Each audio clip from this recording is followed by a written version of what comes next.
Are you ready? Go on the record, cases CR 2221-1624, State versus Noreen Vallow Daybell. She's here represented by counsel Mr. Archibald and Mr. Thomas. Also case CR 2221-1623, State versus Chad Guy Daybell, who is here present represented by his attorney, John Pryor. We have a scheduling conference scheduled for this morning, as well as some motions that were set. Before we get started, the court would note that the attendance of the public in this hearing is subject to the rule and order governing courtroom conduct. There's just a couple of issues out of that order that people have been advised of that I want to reiterate as it relates to cell phones. So the order indicates, and you need to comply with that all cell phones must be silenced or turned off at all times while in the courtroom. And if a cell phone or other electronic device rings or beeps or is found to be in use during the court, it would be confiscated by the marshal, and no talking on a cell phone in the courtroom. Also, as it relates to other electronic devices, those in attendance may utilize computers, laptops, and other devices for the purpose only of note-taking. All right, that's what we're talking about. Someone's phone just went off. So the phones cannot be used, or other devices, to do anything other than note-taking. Can't be used to record or transmit any sounds or images in or from the courtroom. And if electronic device is capable of recording or transmitting sounds or images, those functions are not to be activated while the electronic device is in the courtroom. In violation of that rule may result in confiscation of the device. So I would ask everyone to comply with that. Going forward then, the first matter we're going to take up at this time is our scheduling conference. The court previously had trial in this case scheduled in January. However, due to complications that occurred in the case, we were required to vacate that trial setting. The parties are now all back and present. There's no stay requiring us to further postpone trials. So the court at this time needs to get the trial scheduled. A little bit of background on that also, as counsel's fully aware, this trial is going to occur in Ada County. As such, there are,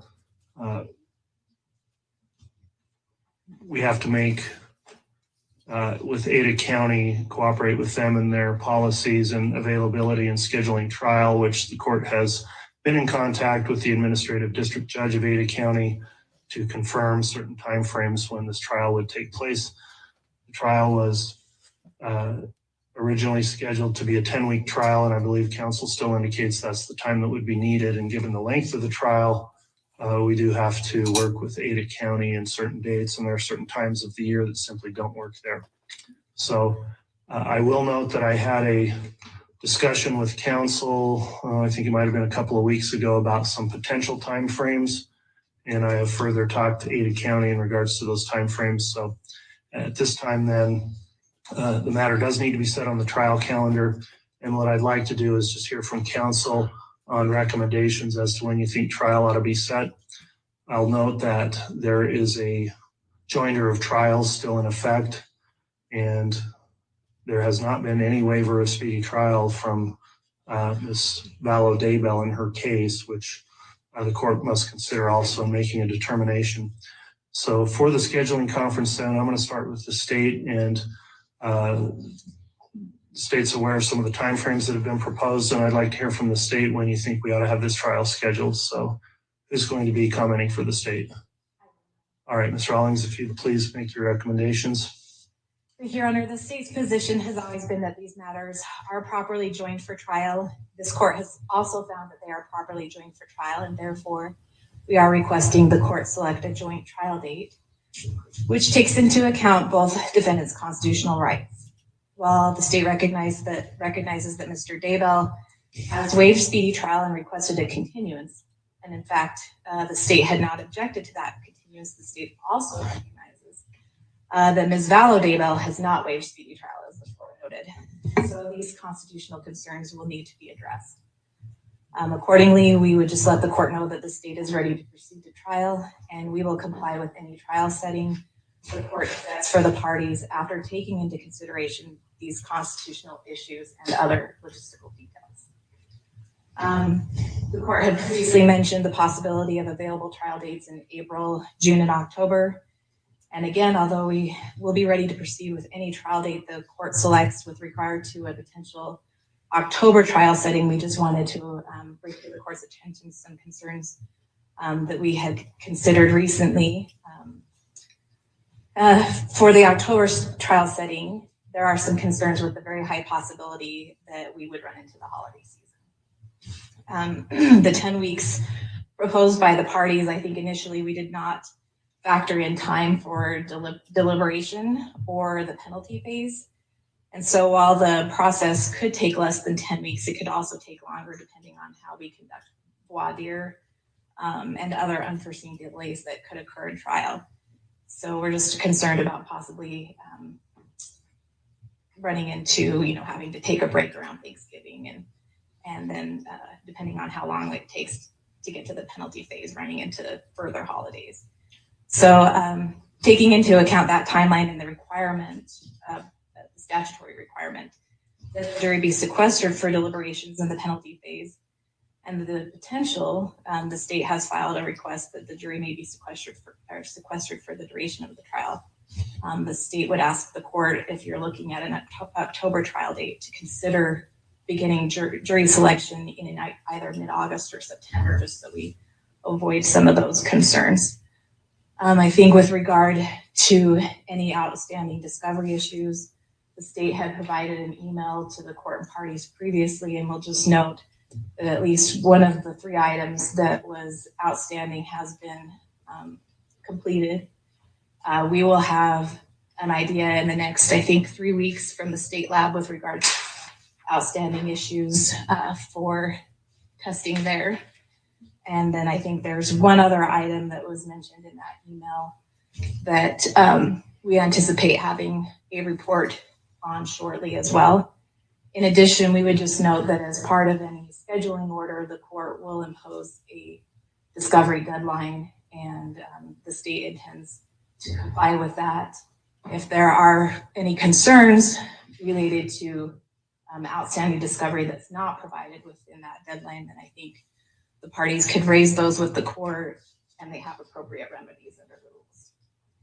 Thank you. All right, thank you, Ms. Rawlings.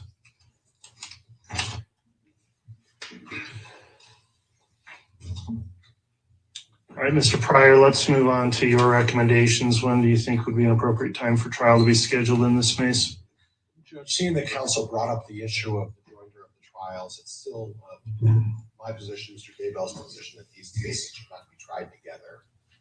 We've sought in the past to have them severed. Obviously, the court disagrees with my analysis, but our position is still the same, that in order to adequately prepare for this trial, we still need a significant amount of time. And when I mean a significant amount of time, I mean a significant amount of time. One of the concerns I have is that if we had kept the original trial setting for January 9th, I believe today is the 8th of December, and the jury instructions would have been due, and a number of other items would have been due. And yet, this morning, Mr. Wood personally handed me a thumb drive with 115 items of discovery on them. Now, I did get a chance to look at an addendum, and some of these items of discovery are significant. And it's going to take a significant amount of time for not only myself, but my investigative team to go through all of those and determine what we have to do and what steps I have to take to be prepared for trial. Now, when I made a representation to the court that I could be ready for trial on the 9th, the court did that, yes. But then suddenly new discovery comes out, 115 items. I'm going to have to provide those to Mr. Daybell. He's going to have time to go through those. I'm going to have time to go through those. I'm going to have time to determine whether or not I need to seek any motions as it relates to that discovery. And I have no idea as of today what's in there. In addition, Judge, I understand that opposing counsel, Mr. Thomas and Mr. Archibald are seeking a motion to compel. At some point, I'll be joining them in that and seeking the same information that they're seeking today. But in addition to that, Judge, I have at least I believe, 60 to 70 other items of discovery that have not been turned over to me at this point. I don't have those items, and those are items that I have a significant interest in and that I will absolutely need. Now, I'm creeping up on 2 years on this thing, and it blows my mind that after 2 years, I can't get the simplest items of discovery in a case. And I would think this would be a priority to the state, and yet they're not providing me this information, and I want this information. In addition, at the last hearing, I believe last month, I saw a transcript of a grand jury proceeding, and there was opposition by the state to have them provide that to me initially. They initially then conceded that, oh yes, I do get it. But to date, I don't have that grand jury transcript, and I have no idea when I'm going to get it. And just because it's handed to me doesn't mean I have time that day to go over the transcript and evaluate it. Because once I get the transcript, I'm going to have to evaluate what witnesses I need to talk to, what information I need to convey, and then I'm going to need to sit down with Mr. Daybell and go over that transcript and discuss, how that affects this case. So it isn't as simple as them dropping something off to me and saying, here you go, you've got it, let's roll. It doesn't work that way, and they don't get to do that. They need to afford me adequate time to prepare. And it's not my fault, regardless, it's not my fault that I don't have all the information. And I'm not putting specific blame on this prosecutor's office. I don't know what law enforcement's doing and how, what their procedure is to get this information to them. But at this point, I don't have it. So my position is simply this: at the earliest, I'll be ready in October, given what they're giving to me now. And unless they can tell me when I'm getting the transcript, and counsel was very careful with her words today. She said, well, we should get some information in about 3 weeks as to where we might be in terms of the DNA evidence. Well, that doesn't mean they're going to get me the DNA evidence in 3 weeks, and I've been down this road with them before. That means they're going to get some information, and then when are they going to decide to turn that over to me, Judge? Are they going to turn it over to me in May or June so that I don't have any time to look at it? I want to make sure that after several months from now, I can guarantee I have all of the information, and then at that point, we can start the process of getting ready for the trial. But if this is the way this is going to work, if this slow walking or this feeding me the discovery in this slow manner is the way this is going to operate, then I need a significant amount of time to take a look at this thing and be able to prepare. And it's just not fair at this point. So, Judge, I'm strongly asking for October. If the court can go beyond October, my preference is to start the following year. All right, thank you, Mr. Pryor. Let's see, Mr. Archibald, will you be addressing the court today? Yes, may I remain seated? You may, Mr. Archibald. For purposes of trial, my client has not waived her speedy trial. The court has been careful to acknowledge that right. And so by our calculation, we cannot agree to anything past February 21st of 2023. And here's how we get there. She, when the grand jury indictment initially came out, she was hospitalized and returned from her commitment in April of 2022. So her right to a speedy trial started in April of 2022.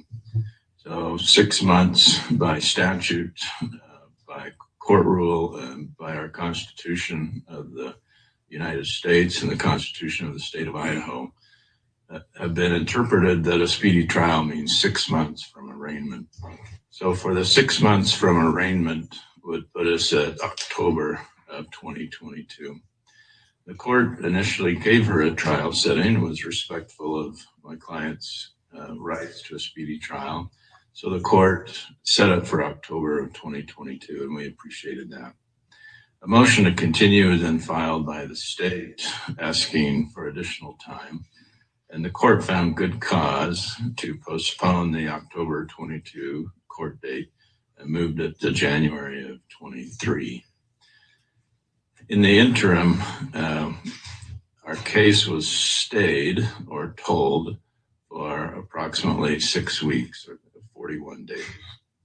And so when a case is stayed or tolled, that adds to the speedy trial time under our case law. So that's where we get to the date of February 21 of 2023. The court needs to set our client's jury trial on or before that time.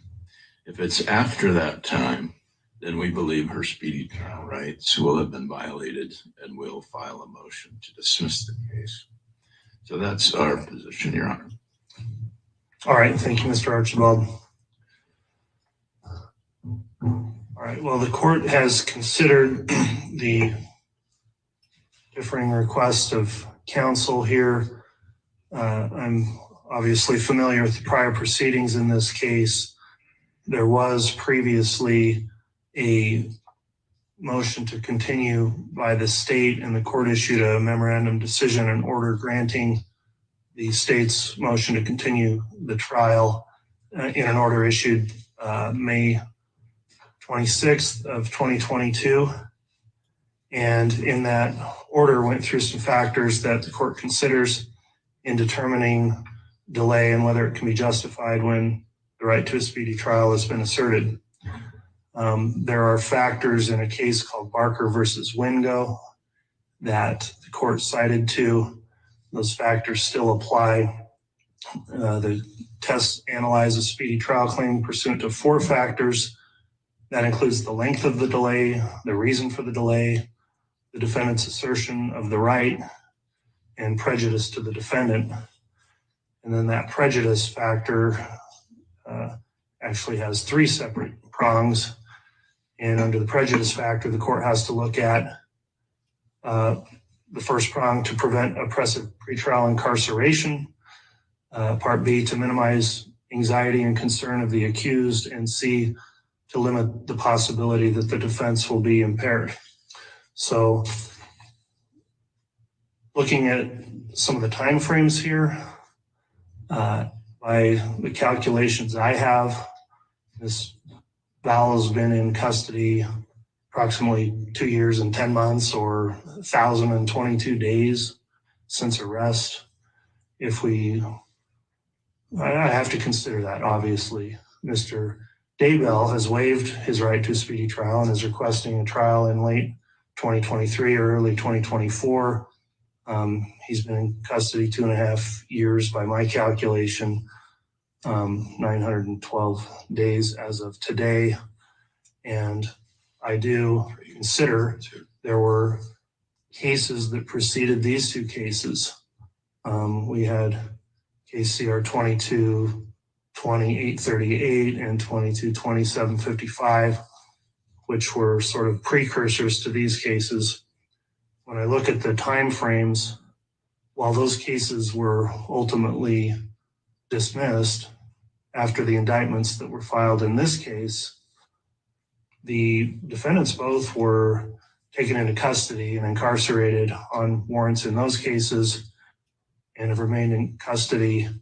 And I think notably, those what I'll call precursor cases arose out of many of the same facts and circumstances which led to the later charges in the indictment. Obviously, additional evidence was developed during the time leading to the now much more serious charges that have been filed through the indictment in this case. However, the practical reality is those timeframes I just mentioned in terms of length of incarceration gives great concern to me when I have a defendant who has absolutely and unequivocally never waived her right to speedy trial, either in this case or in the preceding 838 case. And I have to consider that with the factors. I'm not going to go through a full analysis of speedy trial today. If that comes in the form of a motion, as Mr. Archibald indicates it will, then we'll take that up in further detail. However, obviously the court has to consider that in trial setting in determining an appropriate time to set trial. I have consulted extensively with Ada County in terms of practical times of when they tell us this could happen. And what I've learned through that and have determined is they would be able at the earliest time to commence trial at the beginning of April, which would be April 3rd. And when I consider the other factors that are weighed out here, I've considered the concerns raised by Mr. Pryor on behalf of his client with discovery outstanding.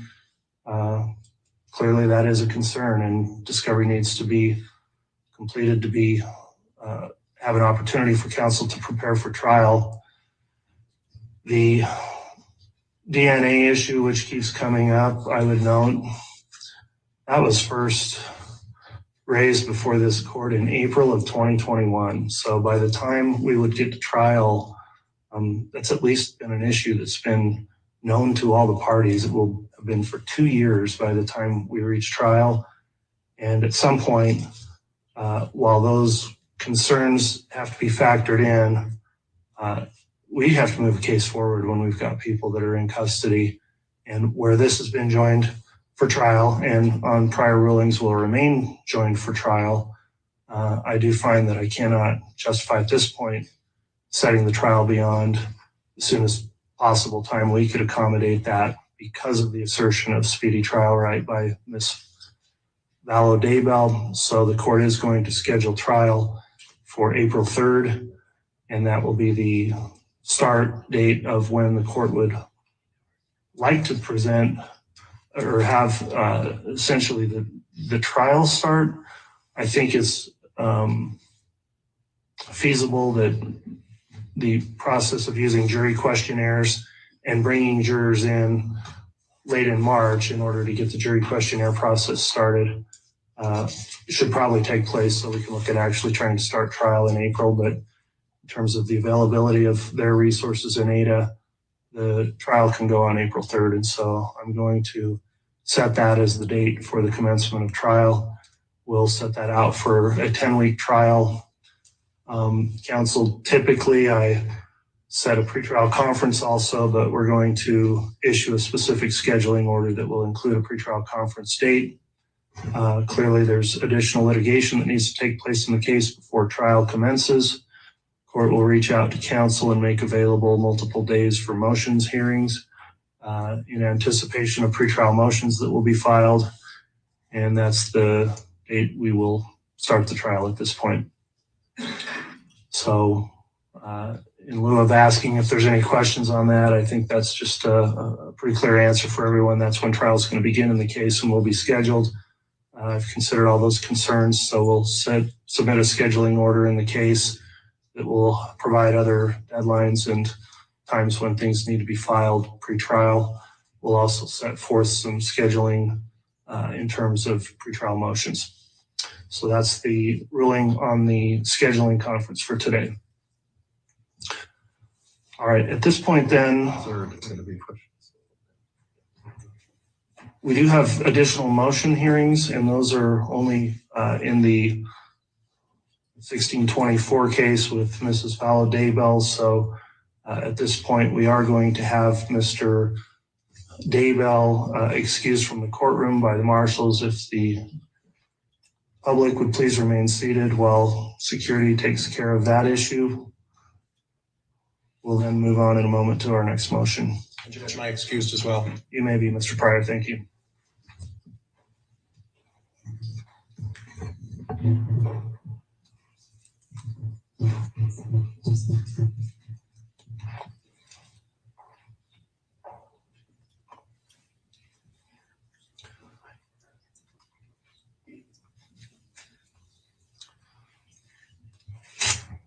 Right, the next issue we'll take up is a motion to compel that was filed by the defense. That was filed on November 22nd. Courts received a copy of the motion and reviewed that. The state filed a response to the motion to compel on, looks like on December 1st.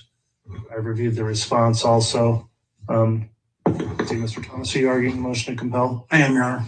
Okay, if you'd like to proceed with Your Honor, I would just ask very quickly, apologize for interrupting. Mr. Pryor just represented that he's going to file an identical motion. For purposes of judicial economy, the state would ask for a continuance so we can argue this all at once. On the motion to compel? On the motion to compel. All right, there's a request to continue then, Mr. No. Thomas. We would object to that, Judge. The motion to compel, we're less than 4 months away from trial, and the state has been continuously stalling and dragging things on. I'm prepared to go forward. I want to go forward. I think the court needs to make an order today. All right, the court will deny the motion to continue the scheduled motion to compel. Mr. Thomas, you can proceed with argument. Thank you, Your Honor. Would the court prefer for me to sit or stand? You know, I think it does work best if you remain seated for the microphones. Very good, Your Honor. The motion to compel today was very narrow. We specifically asked for information on witnesses pursuant to Idaho Criminal Rule 16b6.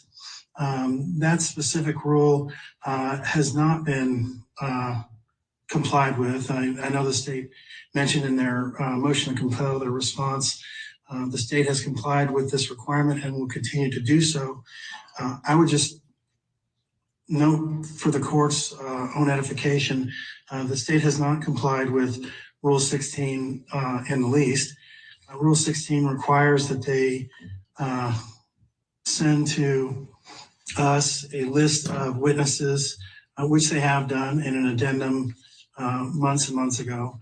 I have asked for names and addresses as required by Rule 16. The state has given me names of 115 witnesses that they are proposed witnesses that they put on their witness list. There are no addresses on those. There's no way for me to track these people down. So the state has failed to comply with the basics of Rule 16, but we're specifically asking that Rule 16b6 be complied with, and the state indicates in their response that there is nothing in Rule 16 which requires the state to disclose trial or hearing preparation with witnesses. And I would just read from Rule 16b6 just so that I can get it on the record for appellate purposes if I need. It says, on written request of the defendant, the prosecuting attorney must furnish the defendant a written list of names and addresses of all persons having knowledge or relevant facts who may be called by the state as witnesses at trial. I just went through that. The state has not complied with that. It goes on further and says, the prosecuting attorney must also furnish on written request, which I have given, the statements made by prosecution witnesses or prospective prosecution witnesses to the prosecuting attorney or the prosecuting attorney's agents or any official involved in the investigation of the case, unless a protective order is issued as provided in subsection L. And subsection L of Rule 16 is all about protective orders, but I'm not aware of any protective orders that have been issued. And the prosecuting attorney has not complied with Rule 16b6.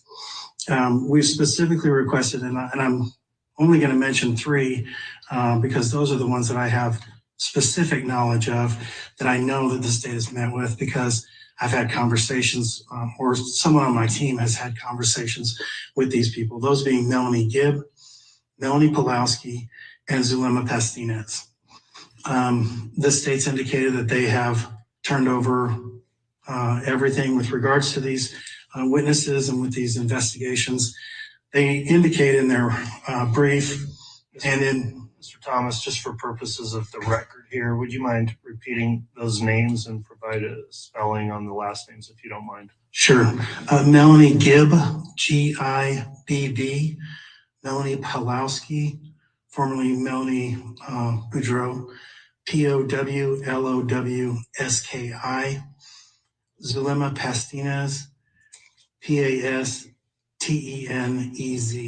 Thank you. I believe those are correct spellings. But what I'm getting at, Your Honor, is that the state's indicating that we are attempting to get their trial strategy or their work product. I can tell the court pursuant to Rule 16G, we are not trying to get their work product. And I would caution the state or the government to review Rule 16 with respect to exactly what work product is pursuant to the rule. The rule states that the prosecuting attorney must also furnish on request the statements made by the prosecution witnesses or prospective witnesses. We went through that. The order with respect to that does not delineate what witness statements were made for trial preparation, what witness statements were made for investigative purposes. They are witness statements. They are required to be turned over by the state. Now, Rule 16G indicates the prosecuting information that is not subject to disclosure, which is their work product, so to speak. It indicates under paragraph A, G1A, it says legal research or records, okay?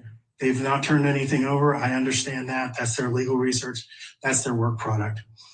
Then it goes B and C, correspondence or reports or memoranda to the extent that they contain opinions, theories, or conclusions of the prosecuting attorney, members of the prosecuting attorney's legal staff. Those are not, hey, we had a meeting with a client at some point during that meeting.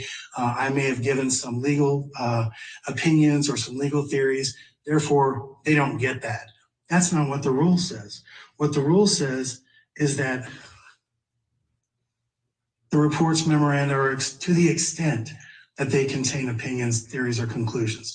So they still have to turn over those meetings with those witnesses or potential witnesses. They may, pursuant to court rule, redact or extract the portions of those meetings that have opinions, conclusions, or theories of the prosecuting attorney. The rule is very clear as to what they need to turn over. That's everything. Their work product is not all encompassing. It's not a large portion of what the discovery is. And I think that the makers of the rule were specific in carving that out, because if you look at what the defense is not subject to disclosure, it's far more broad. Basically what they get is scientific and medical records. That's pretty much it. And so I would ask the court to require the state to turn over every witness encounter that they have. Apparently, I learned today that Mr. Pryor got under a previous court case involving Ms. Daybell, some emails from Melanie Gibb to Rob Wood and some emails back from Rob Wood to Melanie Gibb. Those were never turned over to us in this particular case, to my knowledge. I was stunned when I heard that those were ordered by the court in another case and that we still don't have them. So I would ask the court to make sure that we have all of the statements given by the witnesses and prospective witnesses.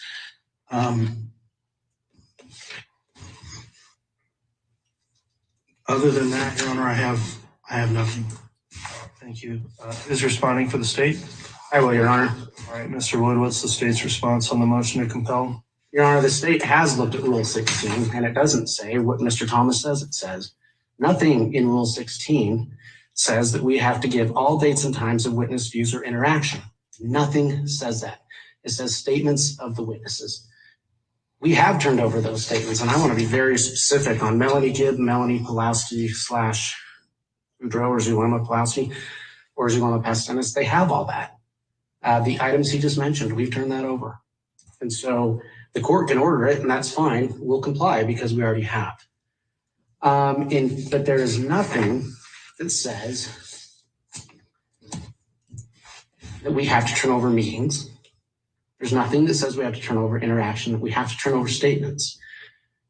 And so if we're in hearing prep or trial prep and we meet with a witness and they tell us nothing that's not new, nothing that hasn't been disclosed already, the state's position is that's not a statement. They've already received that information. It has always been our practice that if new information is given, it's disclosed. Mr. Wood, of the address has been provided. That was a specific comment, and it is required under the rule. I agree with that, Your Honor. I was under the impression they have, and we will double check. If they have not, they will be. And Okay. we don't object to an order on that at all. We agree that the rule states that. But other than that, Your Honor,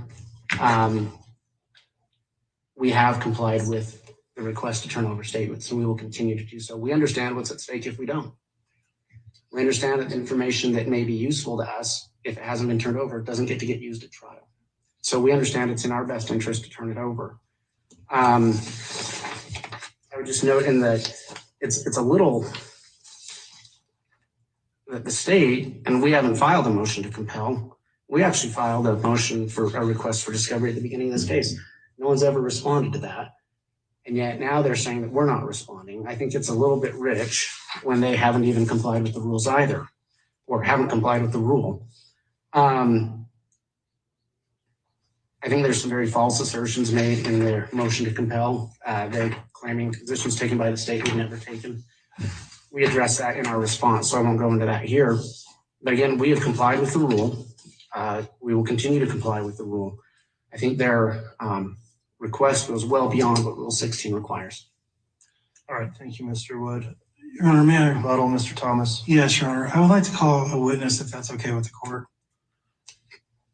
You may. Your Honor, I would like to call Brandon Hobbs to the stand. Mr. Hobbs, if you'd come forward, please. You'll need to pause once you get in the well here, and please raise your right hand, and I'll have you placed under oath. Do you solemnly swear affirm the testimony you will give in the pending cause will be the truth, the whole truth, and nothing but the truth, so help you God? Your Honor, the state objects. There's no notice given of this. Well, I'll tell you this, Mr. Thomas, the testimony is going to be limited to any rebuttal argument because you had your opportunity to present your motion. And if this witness is going into new items that don't relate to the response the state just argued, then I think it's outside of the scope. But if it's in a response to that, I don't know that there needs to be a requirement of a notice for witnesses at a hearing. It's somewhat unusual in a motion to compel, but I'll just ask you to limit the scope of any inquiry to this witness to the state's response and not reopen things that you didn't raise in your opening argument. And I understand, Judge. Mr. Hobbs has no idea he was going to even testify today, and it is only in rebuttal. So. Very well. You can call, or witness is called and placed under oath. You can examine the witness. Mr. Hobbs, would you please state your full name and spell your last name for the record? Yeah, Brandon R. Hobbs, H-O-B-B-S. Well, Mr. Hobbs, you heard the argument today by the state indicating that they have turned over all discovery with regards to witness statements. Did you hear that? I did. Okay. And when you heard the three names that I specifically gave to the court, did that ring any bells with you? One or two. Okay. So let's talk about Melanie Pulowski. You specifically met with her in the last several weeks. Is that right? That's true. And why is it that you met with her? I was assisting our mitigation expert in Arizona with a multitude of interviews, and we met with her there. But you met with her for a specific reason. We had you meet with her for a specific reason. Is that correct? It is. And what is that? What was that reason? It had to do with her having an interview or being called by the state and being met with by a special SSRA, I believe that's what it's called, FBI agent, Doug Hart. And that was most recently? Yes. Okay. And when you were down there meeting with Ms. Pulowski, you had no idea that she had met with the state, or you'd found out that she had met with the state when? How much earlier? A week or two. Okay. So these interactions were ongoing with the state? Pulowski? Yes, with Ms. Pulowski and the state. Okay. And when you were, I believe when you were traveling on that specific trip, you also went to Ms. Pastina's home, is that correct? Yes, sir. And what happened at that time? She was not home, so I got a hold of her and her attorney. And what was said at that time? That they were in Rexburg, Idaho. Objection hearsay. Sustained. Okay. Do you have specific knowledge as to interviews that were taking place with the state, with Ms. Zulema Pastinez in the last several weeks? Yes. Okay. Can you tell the court about what you know about that specific. So within 2 or 3 days of leaving Arizona, I contacted Ms. Pestinez's attorney, Smith, and he told me that they had indeed been up there. Objection, hearsay. That is sustained, and I'll strike the answer. Did you meet with, did you talk to Ms. Pastinez? Yes. What did she say? Objection, hearsay. That's sustained again. That's clearly hearsay. Your Honor, and I understand, the state is indicating that they have met Rule 16, and we are trying to inform the court that that is a blatant lie. And I don't like to call. Objection, that's argument. Well, it is argumentative, and I'll sustain that objection. And Mr. Thomas, unless you show me a exception to the hearsay rules that would apply in this instance, is hearsay.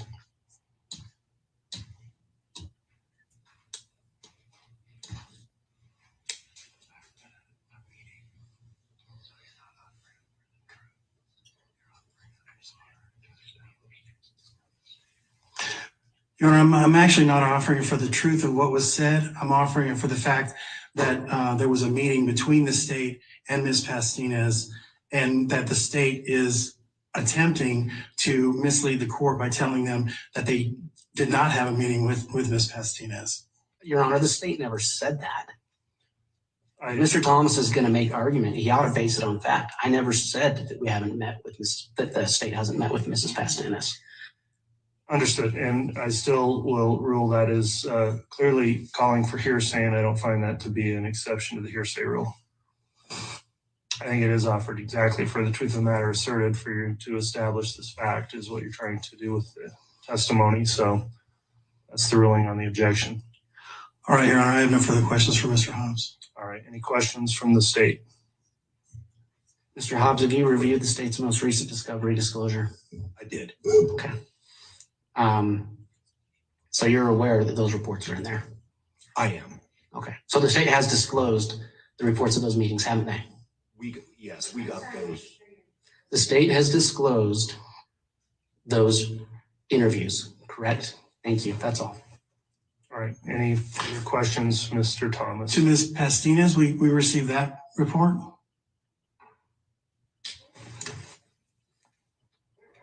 To be clear, the one that I reviewed and the ones listed in the new thumb drive that I received yesterday, that I believe you received the day before,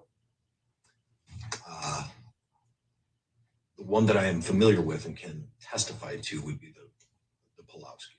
Okay. I have not seen the Pastinez one. So you're saying that you've seen something saying that they've disclosed something with regards to Zulema Pastinez?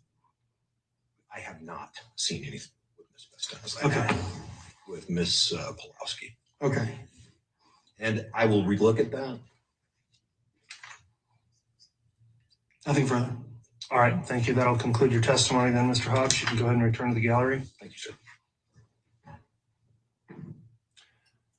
Mr. Thomas, any further argument on the motion? Yes, Your Honor. My argument is that there have been meetings with the state, and where the state says, you know, they're playing this gamesmanship where they're trying to splice words and trying to say, hey, we had a meeting, but we didn't disclose anything, or we had a meeting, but they didn't say anything.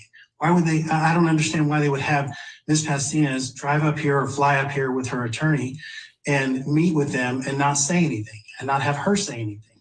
That doesn't make any sense. And for the state to tell the judge, oh, you know, we didn't say that we didn't have a meeting.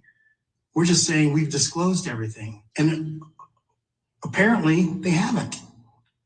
So that's my argument. All right. Well, the court has considered this motion to compel based on comments from the state. The court is going to grant the motion to compel and enter an order. I'll let you know the scope of the order is essentially just going to mirror the language of Rule 16. Look for this 16B6, which has that requirement. There's been some evidence that part of that hasn't been complied with in terms of providing addresses I don't have any other particular examples that were raised in the motion for me to make specific rulings on at this time. These three names have been provided. I'll issue the order granting the motion, and it'll essentially follow the rule that further compliance is necessary. In the future, I guess, Mr. Thomas, if you think the rule is being enforced again through an order, the order will be in place. And if you bring any specific instances to the court that you believe demonstrate a failure to comply with Rule 16b6, then the court will consider those on further motion. So that'll be the ruling of the court on the motion to compel. Any questions about that, Mr. Thomas? Your Honor, my only comment is that we don't know what we don't have. And so it's up to the state to provide that. And the court's saying that they have to provide it, and they're saying that they don't. And so I'll file the The motion. state is never said we don't have to comply with Rule 16. And I do agree with that. They didn't say they don't have to comply. They said they will comply. The order is going to say they have to comply. And that's what's before the court right now. I can't speculate about what I don't know that's not out there and order something specific that I don't have any specific facts on. So I'll rule on the facts that I have before me, and that's what the order will say. If you think the order needs to be enforced, then you'll have an opportunity to do that without need to seek another order. Very good, Your Honor. So that'll be the ruling. Any question on that ruling, Mr. Wood? No, Your Honor, thank you. All right.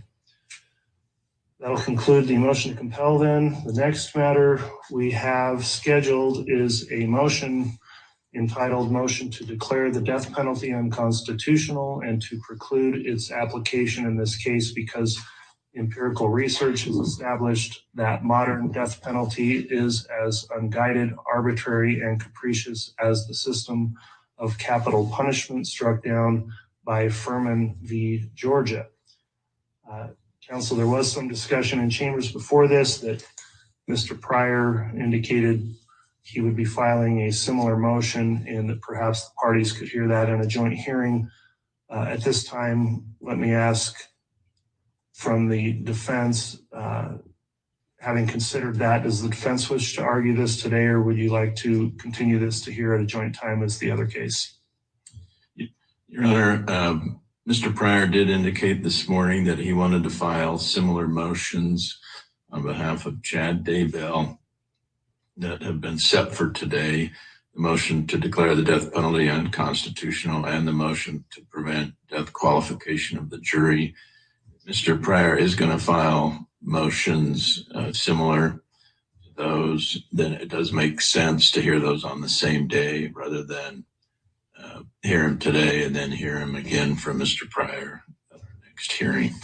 So I'm so long as we can get it rescheduled for our next law in motion, I'm okay with continuing those. That does make sense for judicial economy to have those heard at one time rather than on 2 days.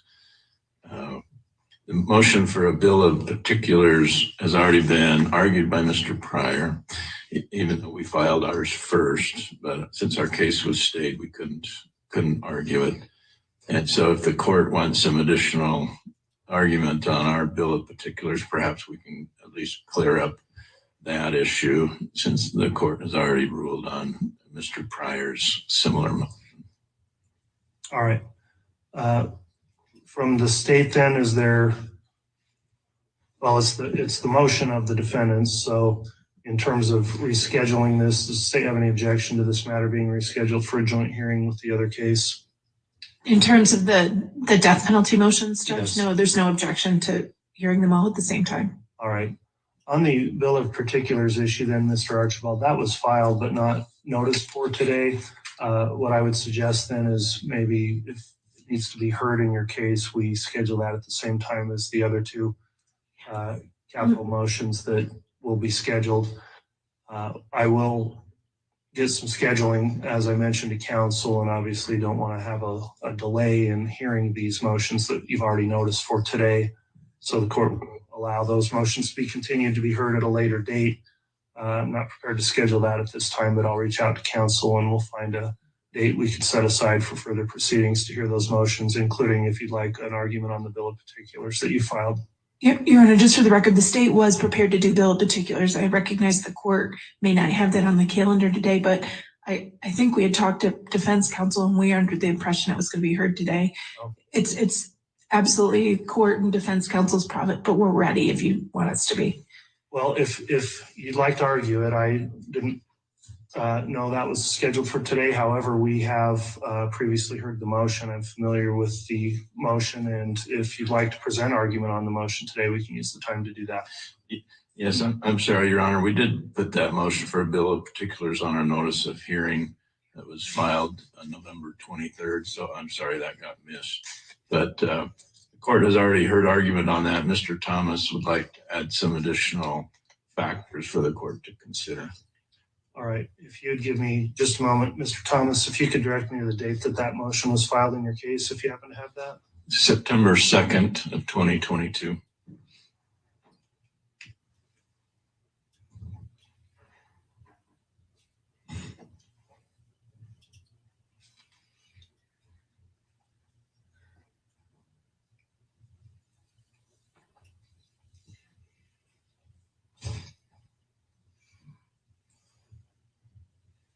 Okay, I've located the motion. I would note I've previously reviewed the motion as well. So we'll move forward with oral argument on the motion then. As counsel just mentioned, it was filed in this case September 2nd, 2022. Mr. Thomas, if you'd like to present argument on the bill of particulars, you may. Thank you, Your Honor. And I would like to remain seated if that's okay with the court. Yes, thank you. Thank you. All right. So basically, I know that the court's already heard Mr. Daybell's arguments, and we would echo all of those arguments. And I would just briefly like to point out to the court with regards to the state's response to the motion for bill of particulars. They're saying that there are four main things. The first being that the court is without authority to hear or grant the bill of particulars. They indicate that a bill of particulars is, and this is according to their own brief on page 2, paragraph 1, says that a bill of particulars is filed when a charging document fails to provide sufficient clarity as to the specific accusations against them. And we believe that this falls squarely within that specific statement. The indictment does not meet the basic requirements of Rule 7.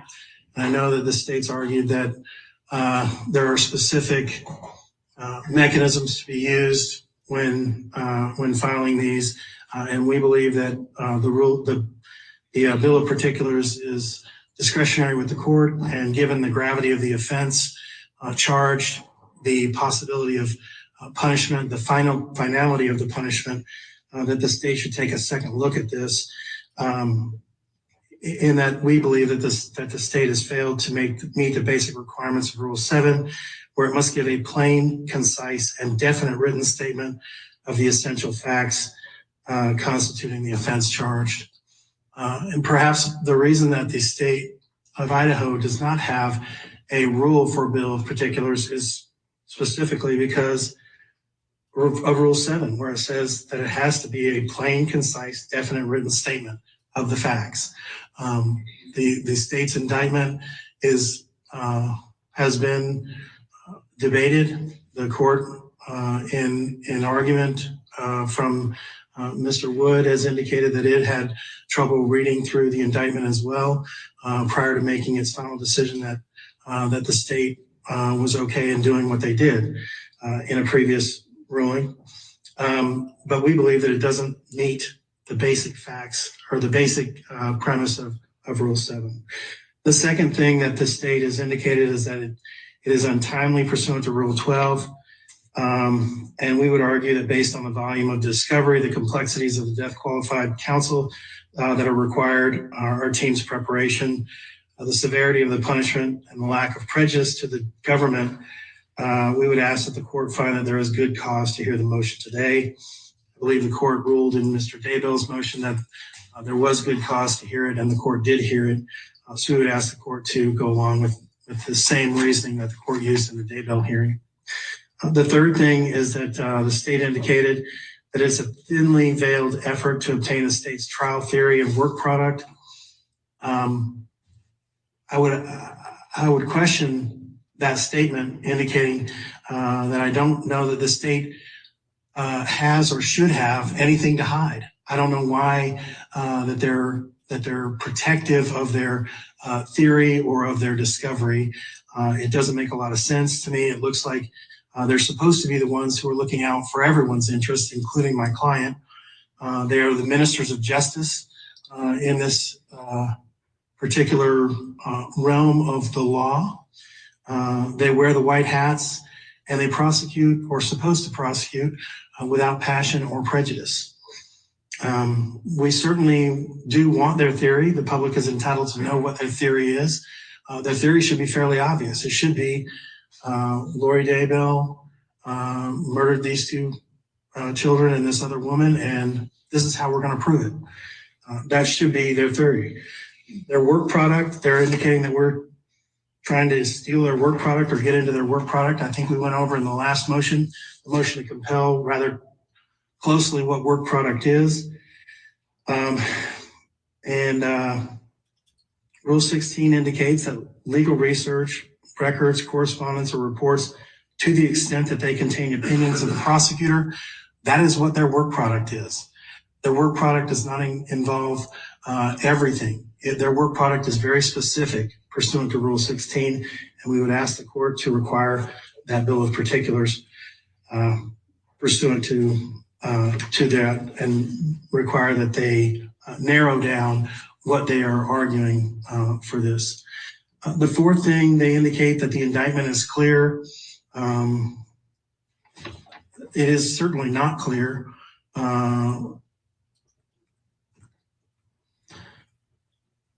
What the case law comes down to is saying that, and I'm going to quote a case here, State versus Harriman Garcia. It's 160 Idaho 643. It's a 2016 case.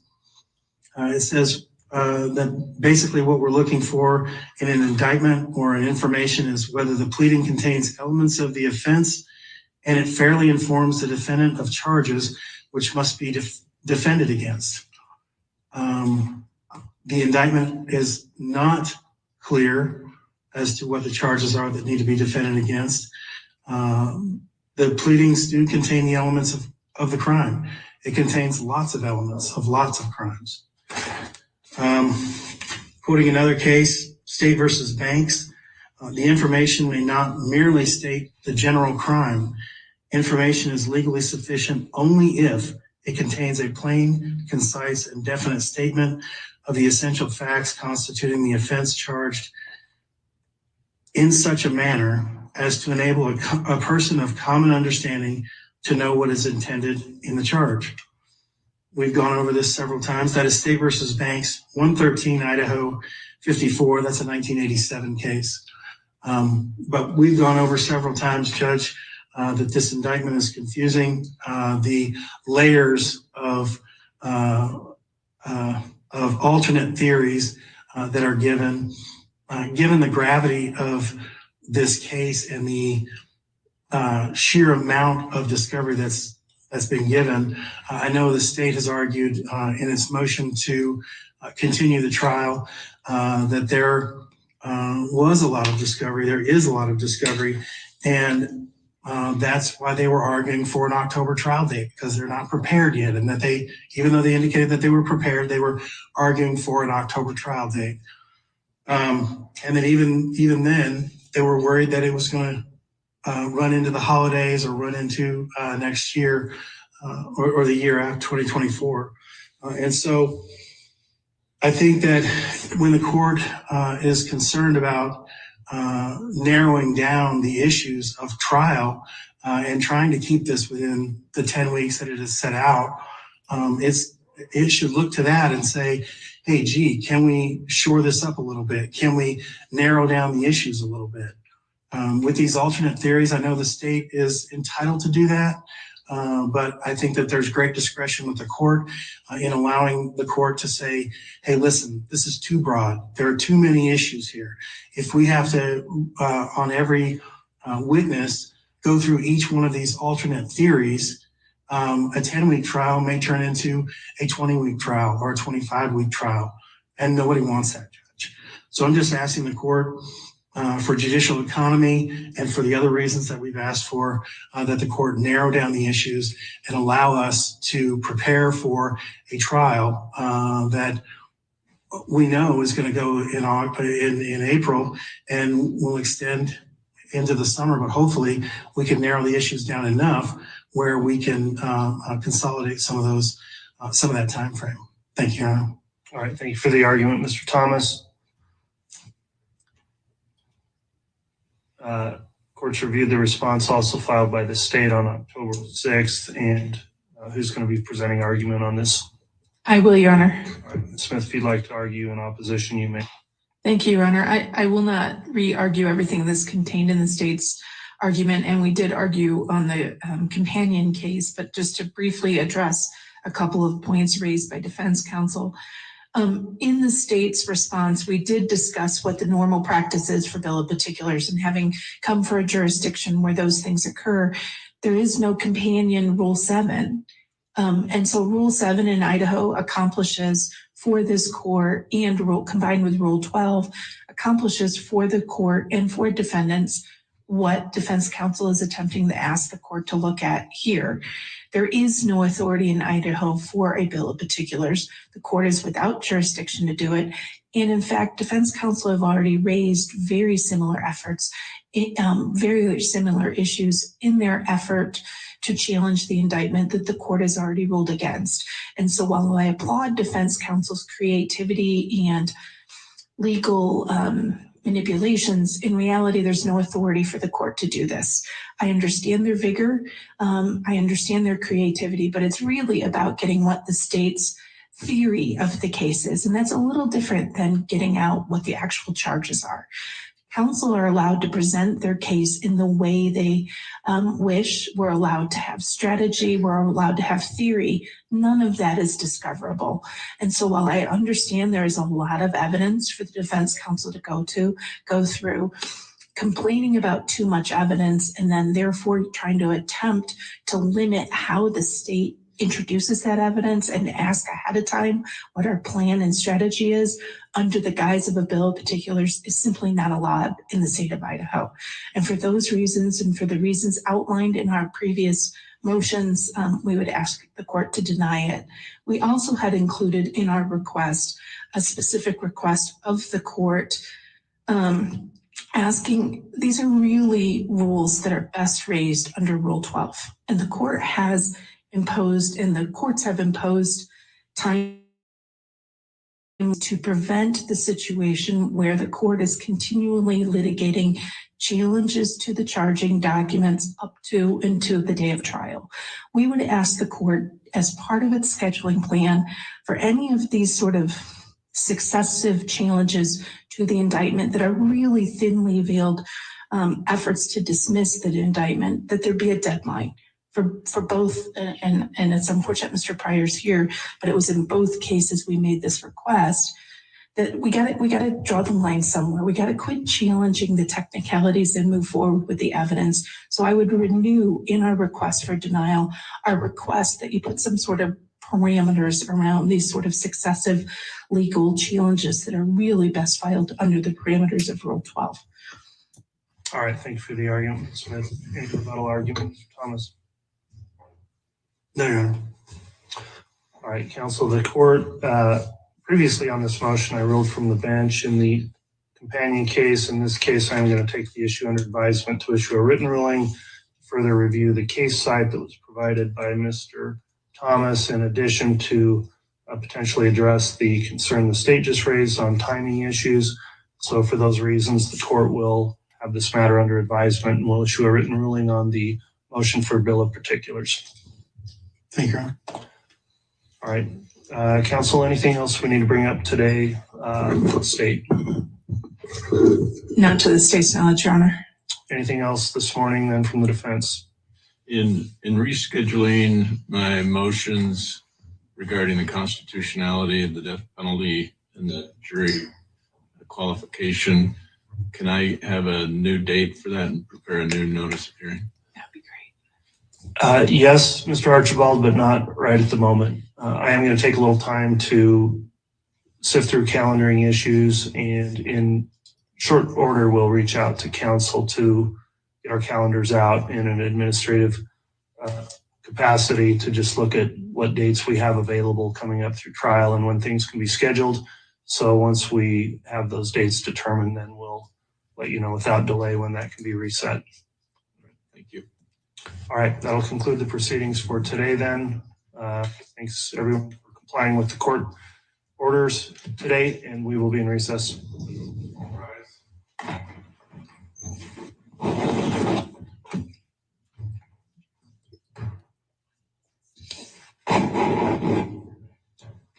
All right, we'd ask the audience to remain where they are until the defendant's been escorted from the courtroom, please.